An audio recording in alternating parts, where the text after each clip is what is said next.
This is how far I've got right here. I've done another sequence, but I couldn't complete here, so I'll show you now. So with this is a completed surface, I've just swapped these two, the corner in the middle from that corner in the middle. We'll put the other one, swap them around. Right?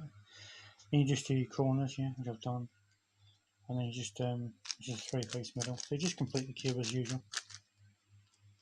Once you've done that's a four-piece middle.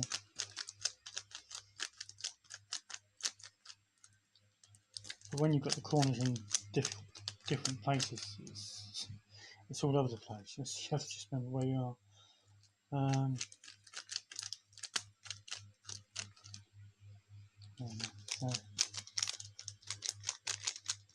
four-piece middle, three-piece middle.